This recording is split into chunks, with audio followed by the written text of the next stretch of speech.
Video kana keessatti wantoota lama isinitti agarsiisa. Tokkoffaa irratti nama bilbiltanii osoo wajjin haasaa jirtan namni sadaffaan akka isiniif bilbilu akkaataa ittiin gochuu dandeessan isinitti agarsiisa. Asirratti dhaggeeffattoota koo nama bilbiltanii nama wajjin haasaa osoo jirtan yookaan namni isiniif bilbilee wajjin haasaa osoo jirtan namni sadaffaadha yeroo isiniif bilbilu nama saniif jechuudha dhaggeeffattoota koo yeroodhaaf nama kana argachuu hin dandeessan yookaan immoo የደወለላችሁ ደንበኛ ማግኘት አይችሉም isiniin jedha. Kana jechuun nama bilbiltaniif san ammatti argachuu hin danda'u jedhaan nama saniif nama sadaffaa isiniif bilbilu jechuudha. Namni sun garuu hatattamaan isin barbaaduu danda'a wantoota adda addaatiif wantoota barbaachisoo ta'ee fi hatattamaan hojjetamuu qabuuf isin barbaaduu danda'a. So namni sadaffaa sun akka isiniif bilbilu nama san wajjin osoo haasa'an akka isiniif bilbilu akkaataa ittiin gochuu dandeessan isinitti agarsiisa. Nam sadii akka isiniif bilbilu yoo barbaadan nama kanaan dura wajjin haasawaa turtan wajjin haasoftan yoo barbaadan immoo nama amma isiniif bilbile nama lammaffaa isiniif bilbile kana wajjin haasawuu dandeessanii jechuudha. So wanta kana akkaataa ittiin sirreeffatan isinitti agarsiisa. Lammaffaa irratti immoo siitingii bilbila keessanii irratti wanta sirreeffachuu qabdan tokko isinitti agarsiisa. Wanti kun wantoota sadiif isin fayyada. Tokkoffaa chaarjii bilbila keessanii qusachuudhaaf baay'ee tokko isin gargaara. Lammaffaa irratti immoo dhaggeeffattoota koo daataa keessa yookaan qarshiin data qusachuudhaaf isin qarqara. Kana jechuun data keessan dafee akka isin jala dhumne yookaan packaging keessan akka dafee isin jala dhumne isiniif godha. Sadaffaa irratti immoo dhaggeeffattoota koo wifi yeroo fayyadamtanitti bilbila keessan akka wal hin rakkifne yookaan hin calaqqamneef isin fayyada jechuudha. Settingii kanallee akkaataa itti sirreeffatan isinitti agarsiisa. Nageenya isin daganne assalamu alaykum warahmatullahi wabarakatuh. Akkam jirtan dhaggeeffattoonni YouTube channel Soofuu Baraabee. Bakkuma jirtanitti nageenyi kan koo kan jaalalaa fi kan kabajaa isin haadha qabachaa har'as barnoota haaraan walitti deebinee jirra. Warroonni hanga maatii YouTube channel kanaan ta'in subscribe gochuudhaan gara maatii YouTube channel keenyaatti dabalamaadha. Akkanumallee mallattoo notification ol irra godhaa yeroo hunda viidiyoo haaraa yeroo galakkisu akka isin dhaqqabuuf maatiiwwan channelicha viidiyoo kana like share gochuu hin irraanfatina. Amma gara barnootichaatti.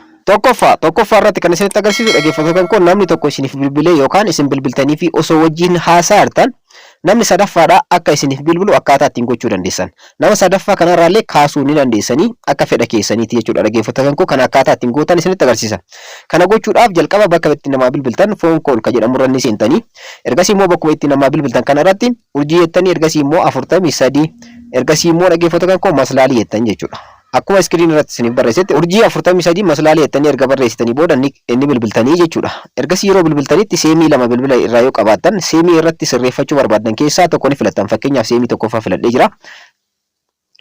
So akkuma asirratti argattan code started service was enabled isiniin jedha jechuudha. Ergasii okay jechuudhaan keessa baatan ammaan booda enable gootanii jirtanii jechuudha. Yeroo namni sadaffaa isiniif bilbilu nama sadaffaa kana jalas kaasuu ni dandeessanii jechuudha. Nama wajjin haasoftan qofa osoo hin taane nama sadaffaa irraa kaasuu ni dandeessanii.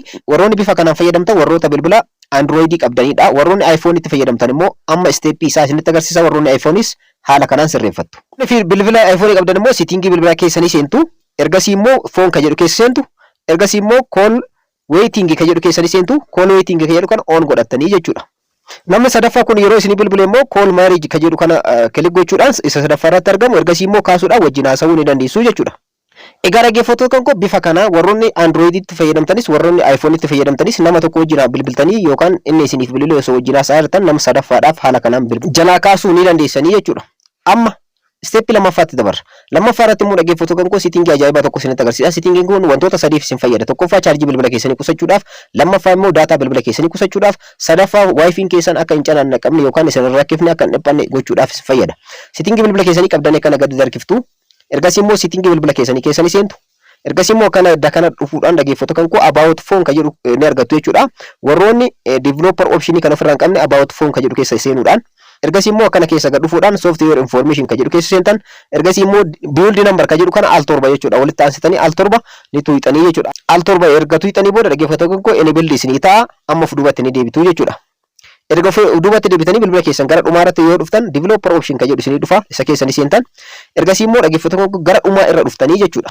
Settingiiwwan lamaadha dhaggeeffattoota koo settingiiwwan kunniin lamaan wantoota amma duratti isin sadiif isin fayyada. Tokkoffaa background process limit ka jedhu kanarratti kilik gochuudhaan standard limit ka jedhu kanarra yoo godhatan appoonni hundumtiyyuu background irratti hojjechuudhaaf carraa qabu jechuudha. No background process kanarra yoo godhatan immoo dhaggeeffattoota koo isa lammaffaa no background process ka jedhu kanarra yoo godhatan dhaggeeffattoota koo bilbilli keessan irratti appoonni argamu hundi kamiyyuu background irratti processing godhan yeroo kanatti bilbila keessanii dhiphisan akkanumallee data bilbila keessanii fixan akkanumallee baatirii bilbila keessanii fixan.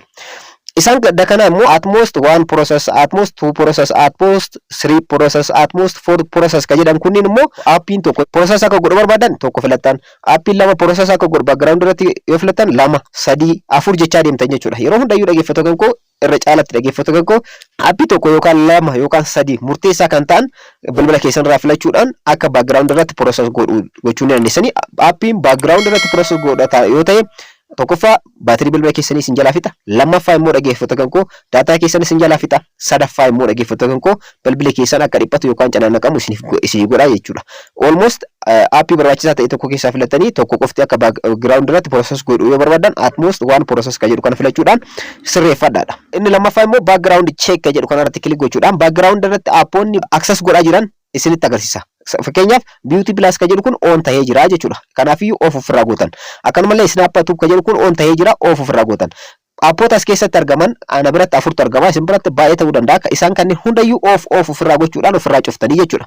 Kana gochuudhaan akkuma duraan dursee isinitti ibsuudhaaf yaaletti tokkoffaa chaarjii bilbila keessanii ni qusattu, lammaffaa immoo daataa keessan ni qusattu, sadaffaa wifi keessan yookaan bilbila keessan wifiidhaan yeroo fayyadamtanis yeroo daataadhaan fayyadamtanis akka hin canaannaqamne isiniif godha jechuudha. Egaa barnoonni kan koo kanarraa kana fakkaata akka irraa fayyadamtan akka itti fayyadamtan abdiin qaba. Warroonni YouTube channelii kanaaf haarawaa taatan subscribe gochuudhaan maatiiwwan keenyatti dabalamadha. Viidiyoo kana like share gochuudhaan hiriyoota keessanii dhaqqaba. Yeroo biraa barnoota biraatiin walitti deebina.